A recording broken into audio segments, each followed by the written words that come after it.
Okay, good afternoon.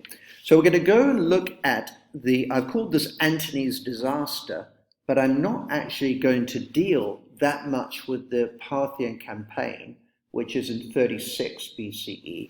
I'm going to look at the prelude to it, and I'm going to be showing you why it is that Antony goes from this position of extraordinary power to absolute disaster following the Parthian campaign. And it's such a disastrous campaign that I think is going to sow the seeds of Octavian's reign as emperor.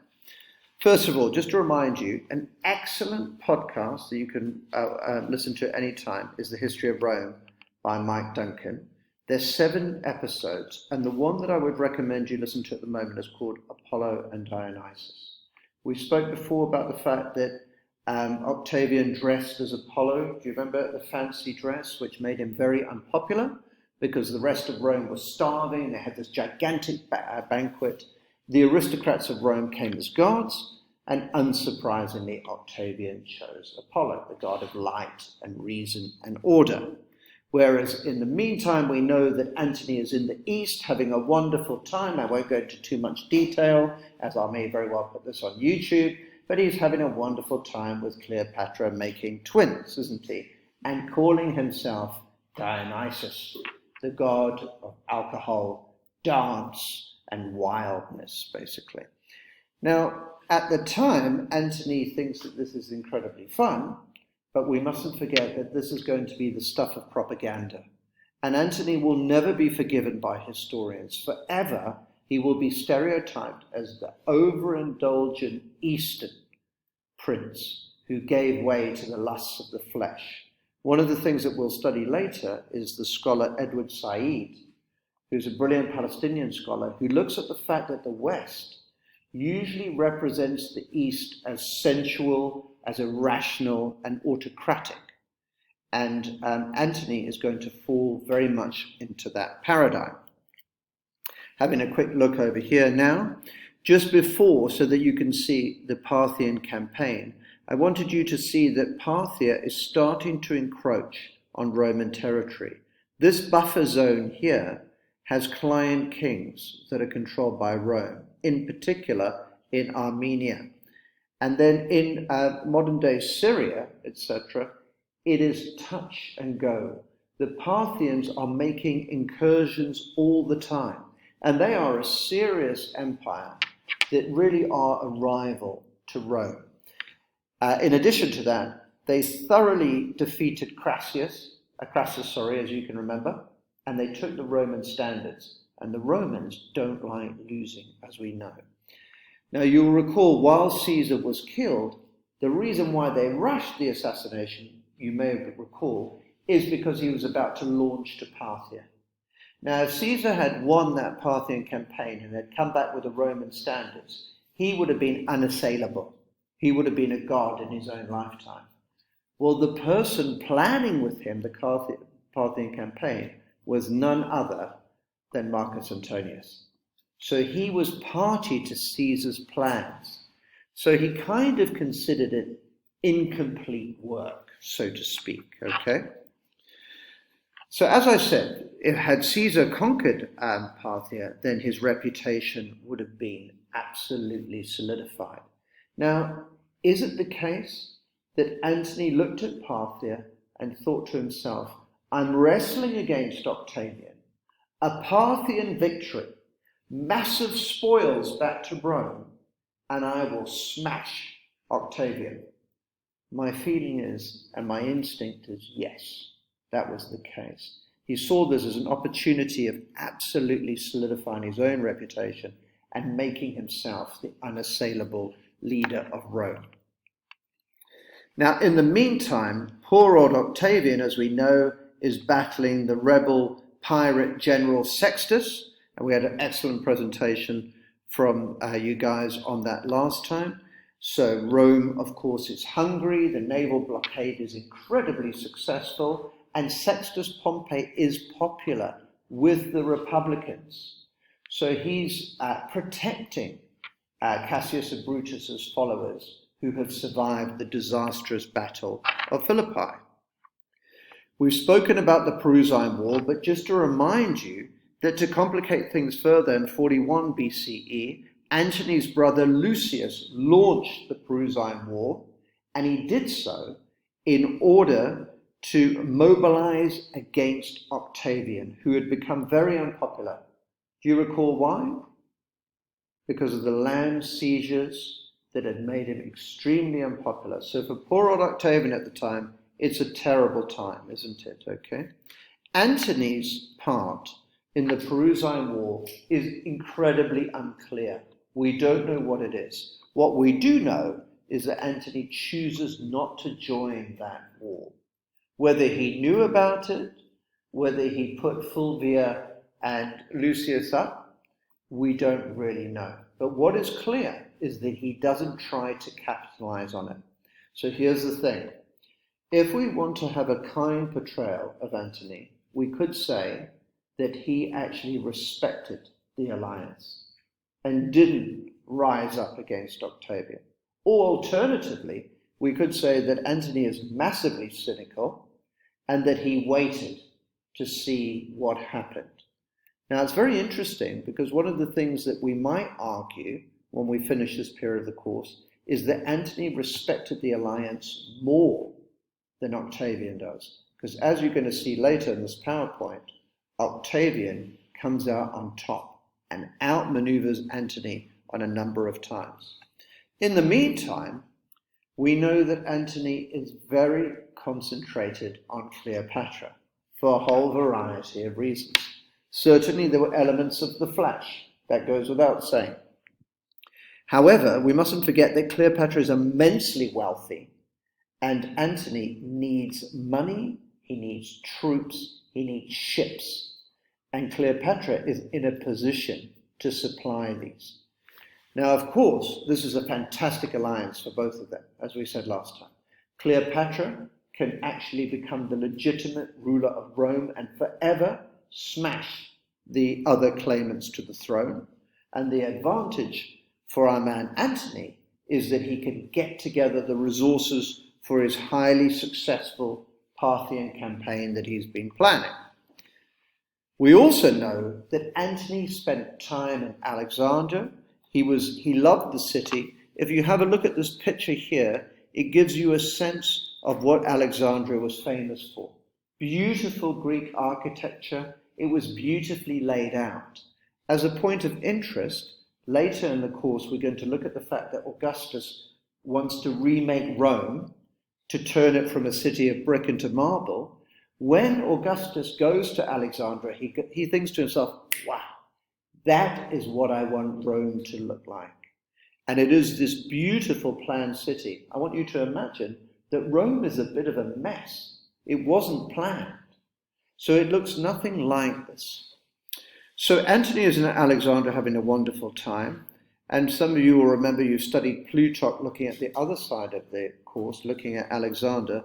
Plutarch tells us that Antony is wining and dining and indulging in this flesh pot of a place. Plutarch is very hostile to Antony. But we mustn't forget, must we, that Octavian is a genius at making sure that Antony's reputation is tarnished. When we look further into some of the things that Antony does, he's actually a very effective administrator, and Augustus, or Octavian, keeps many of his reforms. But the image that comes to us through literature and through historians is of a party animal, isn't it?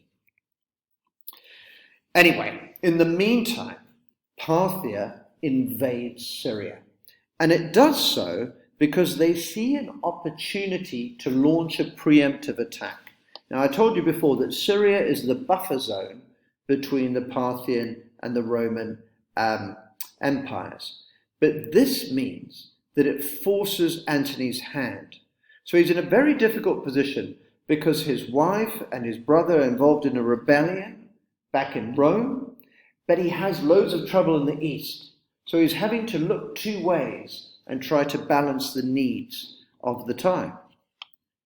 Also, another interesting thing is that Antony then leaves Alexandria and travels to Greece in Macedonia. And while he's in Greece, he's back in communication with Rome. And during this time, he finds out that his brother has lost the Perusian War. He finds out about the siege at Perugia, and he finds out that Octavian is completely victorious. He meets his wife Fulvia, and relations between them are very, very cool indeed.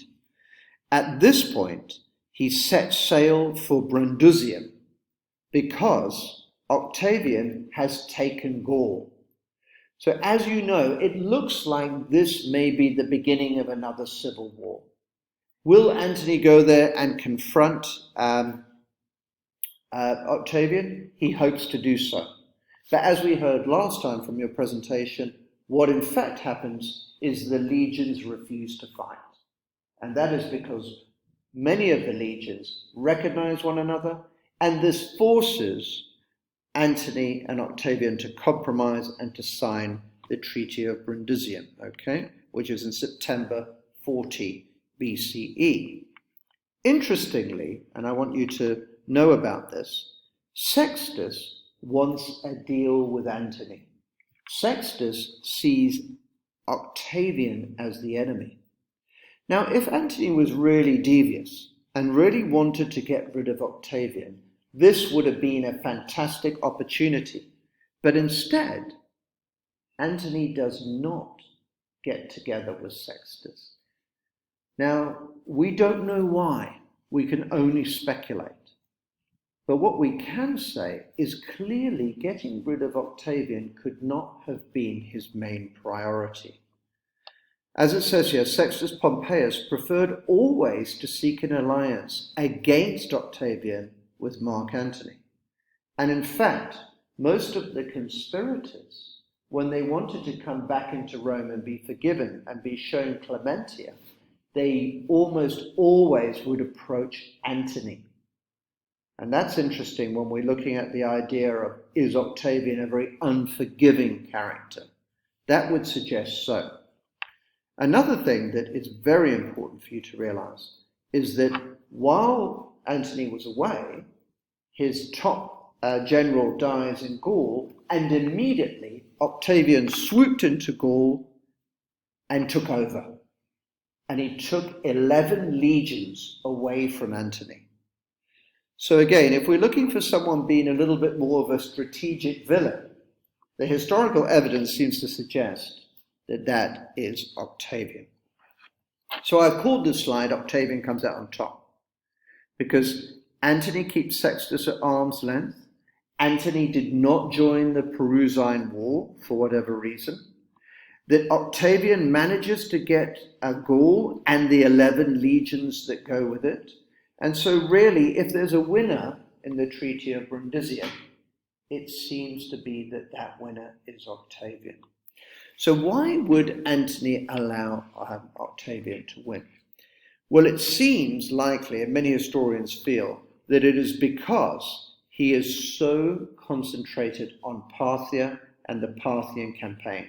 So notice this, guys. He is putting everything into that Parthian campaign. He's staken his future on the Parthian campaign. Now, it's interesting seeing these coins here. You'll notice here that this is the marriage of Antony and Octavia. It's what is meant to solidify the Treaty of Brundisium. And so I called this slide Harmony, ? Because we know that in spite of the optics are good, it looks like Antony and Octavian now are forever wed together, so to speak. We know that it's an uneasy alliance and one that won't last. So Antony remains focused on Parthia. And one of the things that begins to worry him is that while he's away, he sends Ventidius, one of his generals, to get Syria back. In actual fact, he thought that Ventidius would only slow the Parthians down. Remarkably, Ventidius smashes the Parthian invasion, absolutely smashes it, and drives them back. And in the end, he is so successful that he's given a triumph back in Rome. Now, the Parthian invasion took two forms. They first of all invaded from the north into Asia Minor, and then into the south, into Judea. In many cases, they're able to pick up support from families that were angry with Antony for reforming the government and for taking money off them. Also, the Parthians were very clever. They attracted lots of Brutus and Cassius's ex-supporters, including some very fine generals.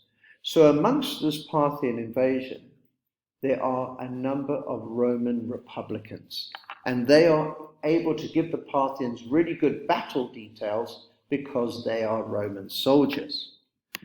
So as I said, Ventidius' success is so great and so impressive that these victories result in a triumph. Now, if we're to believe historians, and let's imagine that we take them on face value now, Antony was a shocking egomaniac. And according to Plutarch, this is why Cleopatra was able to manipulate him so much. She recognized he had a gigantic ego.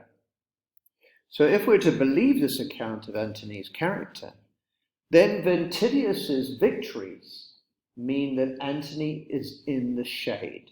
And being in the shade is definitely not an option for Antony. So it hastens his desire, once again, for an incredibly successful Parthian campaign.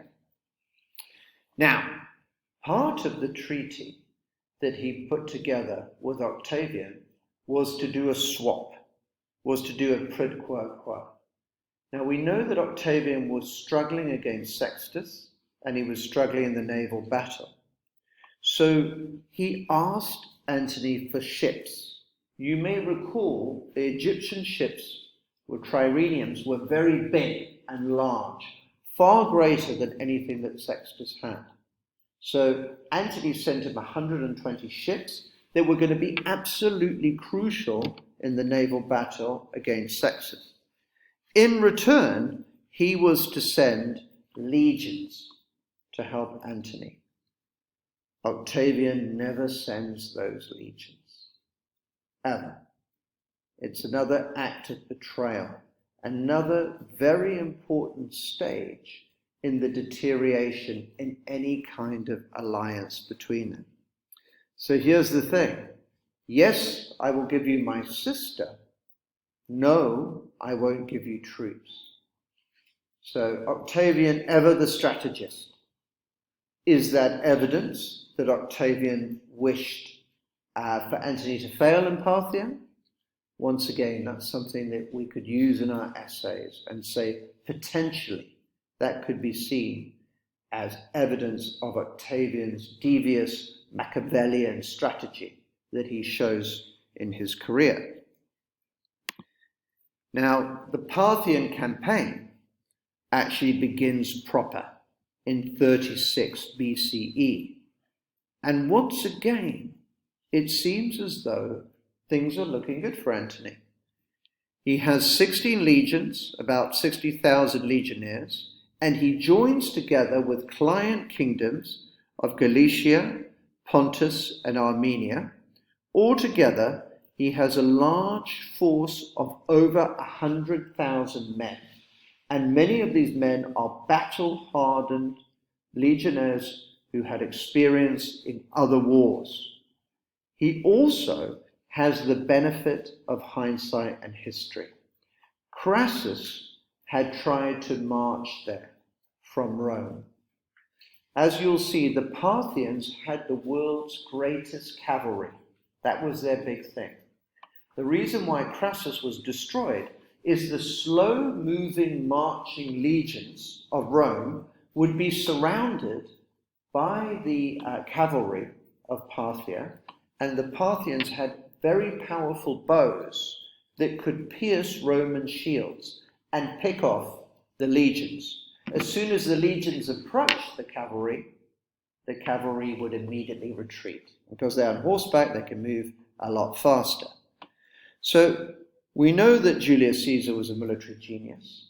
He'd already worked out that if you were to beat Parthia, you would go through Armenia, and we'll see that next time. And you'd go through Armenia because it was incredibly mountainous, and it would not allow the Parthian cavalry to pick off the slow-moving legions. So Antony had this great advantage of having this battle plan ahead of him. He'd studied previous defeats, and it looked as though things were going to go very well for him. And I'm going to stop over there, and then next lesson we're going to look at the battle itself and all of the things that go wrong for poor old Antony.